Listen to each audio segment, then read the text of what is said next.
nous venons d'épuiser. We have now concluded our speakers list for the interactive dialogue. I will therefore give the floor once more to Mr. Ahmed Shahid so that he can make his concluding remarks. You have the floor, sir. Thank you, Mr. President. I would like to begin by thanking all speakers for the views that they have expressed. And of course, it posed me many questions, and I don't think I have the time to go through all. But some of you have answered each other in your statements. The current situation in Iran is one of conflicting signals, as I state in my report. On the one hand, there have been these positive developments many speakers have highlighted, and I also note in my report, including the promulgation of a draft citizens' rights charter and a number of other pledges of change. And of course, there is the sense that the new administration is moving to implement its promises. At the same time, we have quite disturbing signals coming out from actions that are actually happening in terms of the very high execution rates that we have seen in the past few months, including the 2 months that just passed this year. The continued lack of space for civil society, especially those who want to champion human rights or advocate for human rights. The capriciousness in dealing with the media. For example, we have had in the past few months statements made in support of media freedom. At the same time, we had reformist papers shut down for content that should be protected speech. So we have this situation of conflicting signals which have to be addressed. Many had asked me what I think ought to happen, and I would again stress the importance of constructive engagement by all parties in addressing these issues. In terms of the Citizens' Rights Charter, it currently collates existing laws in the country, and of course many of these guarantee international standards, but many of them also ignore some international standards. Perhaps what the drafters can do is look through the recommendations made by the UN Human Rights Committee in their review of Iran just 2 years ago, where they reviewed Iran's compliance and efforts made by Iran to comply with the covenant.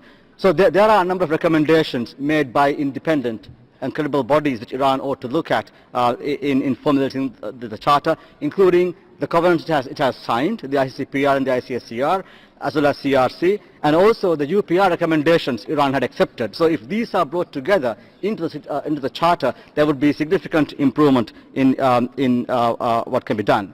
Equally, there are ways in which Iran can, if you like, engage with those with whom it's already engaging. Now, we have spoken a lot about the judiciary and so on. The UNODC has a presence in the country. Iran is familiar with the UNODC. They in addition to dealing with drugs, they have expertise in dealing with judicial reform and prison reform. I call upon Iran to engage with the UNODC in moving in that direction. The current UN, the UNDAF, doesn't have a segment on human rights, whereas the previous UNDAF had one. Again, both the UN agencies in Iran looking at rights upfront policy of Secretary General and Iran's own commitments can look at how they can contribute to making the new rights charter more compliant with Iran's human rights standards. A comment or two on my methodology. I think there are some misconceptions about this. My information sources are not just people outside the country. I've interviewed 700 Iranians in my tenure now. Over a third of them are citizens in the country, alleged victims who I interview for hours on via Skype. I consult documents published by the government of Iran as their reports to various UN human rights bodies, identifying their take on what's happening in the country. So I have consulted very widely on what government of Iran actually is producing. In terms of cooperation, I believe there is a warming up of the authorities towards a mandate over the past few months, and I welcome that, and I hope to reciprocate that and look for ways to further expand that. But I think cooperation is the key way forward. If you look at this Secretary General's report, there are areas in which Iran can actually speed up this. For example, the Human Rights Committee has been writing to Iran for now 2 years or 3 years to get information on 4 crucial aspects about women's status, about stoning, about juvenile executions, and so on, which Iran ought to forward to the committee so they can get a better look at what ought to be done next year. The UN the procedure on enforced disappearance has been written to Iran for now 9 years each year, seeking a visit to the country.